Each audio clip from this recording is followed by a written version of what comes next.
приказна за белата боја. Црвената, црвената е најубава боја, викаше радосно Марта, додека ги мирисаше црвените божури. А зелената? Погледни се околу нас е зелено, дрвјата, тревата, се надоврзуваше и Марко. Да, ама и жолтата е најубава. Сонцето е жолто, качунките се жолти, жолти и убави од пролетен фустан на мама, весело трчаше низ дворот Марта. Најубава е и сината боја. Езерото е сино, морето е сино, небото е сино. Ги креваше рацете високо Марко и се подигнуваше на прсти, како да сакаше да допре што повисоко до небото. Баба Лена и дедо Блаже ги гледаа внуците како си играат во дворот и се насмевнуваа, намигнувајќи се еден на друг. Сите бои се најубави и сите заедно прават пролета да биде како најубав и најшарен букет. А знаете ли која боја ми е мене омилена? Праша баба Лена. Не, која? Во еден глас одговорија Марта и Марко. Кога бев дете како вас, мојата баба ми раскаже една многу интересна приказна за белата боја и оттогаш ги сакам сите бои, но белата ми е омилена. Белата? Марта и Марко зачудено ја погледнаа баба Лена. Белата е убава боја. Облаците се бели, снегот е бел.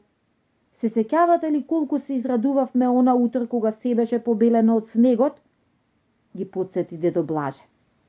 А сакате ли сега да ја слушнете приказната за белата боја? Праша баба Лена. Да, одговорија Марта и Марко и веднаш седнаа до своите баба и дедо. Баба Лена почна да раскажува.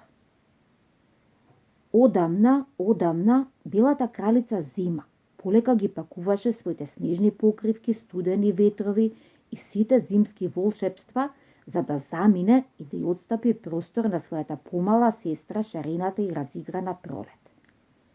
А Пролета, пред да седне на престолот, ги повика сите цвеќиња од природата, за да им даде нови облеки во различни бои.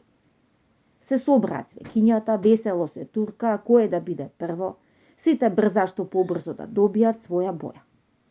На лалињата, розите и божурите, Пролет им ја подари црвената боја.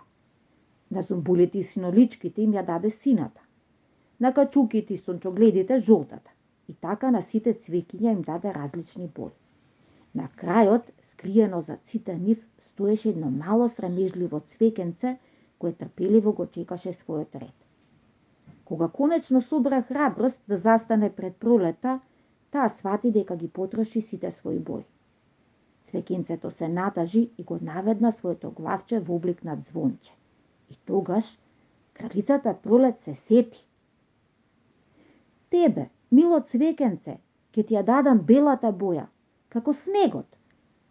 Ти трпеливо го чекаше својот ред и дојде кај мене последно.